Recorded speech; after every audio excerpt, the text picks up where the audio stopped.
देवास में एक सैनिक तिरंगे में लिपट करके आया तो 3 दिन बाद उसकी मंगेतर ज्योति ने आत्महत्या कर ली। मैं सोचता रहा ऐसा क्यों हुआ होगा। बहुत देर चिंतन करने के बाद में भगवती ने निष्कर्ष दिया कि कहीं स्वर्ग में नीलेश धाकर रहे होंगे। उनके पीछे पीछे उनकी प्रेमिका, उनकी मंगेतर ज्योति वहां पर पहुंची होंगी। नीलेश धाकर ने कहा होगा कि मैं तो देश के लिए बलिदान होकर के आ गया, तुम यहाँ पर क्या करने आई हो। तो उस वीरांगना ने इन मातृशक्ति की तरफ से वहां पर क्या उत्तर दिया होगा, वो उत्तर केवल आपके बीच में पढ़ना चाहता हूँ। एक बार फिर से छंद के शौचों पर ध्यान चाहिए, लेकिन उससे पहले एक बात कहना चाहता हूँ, एक डिस्क्लेमर लगा रहा हूँ। आत्महत्या की ज्योति ने, कमल आग्ने किसी आत्महत्या का समर्थन नहीं करता। और एक बड़ी बात यहाँ से कहने की कोशिश कर रहा हूँ, अगर आत्महत्या भारत के लिए कोई जरूरी थी तो उसे 27 फरवरी 1931 को चंद्रशेखर आजाद अल्फ्रेड पार्क में कर चुके हैं। अब आपको देश के लिए मरने की नहीं, देश के लिए जीने की जरूरत है। स्वयं की संविधा से आत्मा के यज्ञ हेतु, स्वयं की संविधा से आत्मा के यज्ञ हेतु के शेखर समान बलिदान हो गई हूं मैं।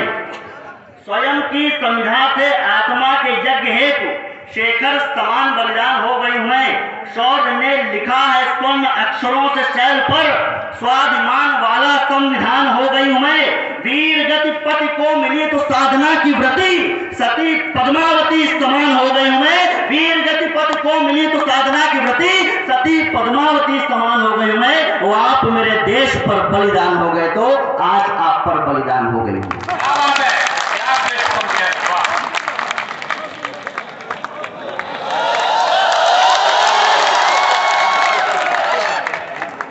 भाई लग रहा है कि आज महामंत्री से माला मंत्री हो गए। एक बार बोलना था बहुत बहुत आभार। वो लक्ष्मण भैया पता नहीं क्या चले, एक बार इनको 500 रुपए दिए थे, सबसे गायब है। वो 500 रुपए भैया को दिए, मैंने कहा इसके चेंज दे दो, तो उन्होंने हमको 130 रुपए वापस किए। हमने कहा भैया बाकी कहाँ, तो बोले बेटा 370 को खत्म। अच्छा, वो एक महबूबा थी, मुझसे मंत्री जी बैठे हुए, मंत्री जी मुझसे एक ने पूछा कि वो महबूबा मुफ्ती कौन है, महबूबा कौन है। हमने कहा बीजेपी की एक्स। हम मजा आ रहा तो ढंग से बजाओ। वो भैया उसने कहा कि अगर 370 से छेड़छाड़ की गई तो घाटी में तिरंगे को कंधे देने वाले लोग नहीं मिलेंगे, तिरंगे को उठाने वाले लोग नहीं मिलेंगे। अच्छा, दिल्ली में जो 2 गुजरात के लोग बैठे हुए हैं, उन्होंने 370 के साथ में वही शुरू किया जो सचिन तेंदुलकर और वीरेंद्र सहवाग मिलकर शोएब अख्तर के साथ। पाकिस्तान से कोई कविता नहीं सुनाते, उससे कोई कविता नहीं सुनाते। उसने कहा अगर 370 रहता तो हम बम मार देंगे। तो हमने कहा तुम्हारी टमाटर खाने की औकात है, तुम परमाणु बम की बात करते हो। तो प्रयागराज में खड़े होकर मैं कहना चाहता हूँ, अरे शेरनी की नस्लें सियार नहीं पैदा करती, भारत माता बेटों को गद्दार नहीं पैदा करती, कभी भेड़ियों के मारे से चीते नहीं मरा करते, हर हर बम बम जपने वाले बम से नहीं डरा करते। वाह क्या बात है, भोले बम से नहीं डरा करते। जय।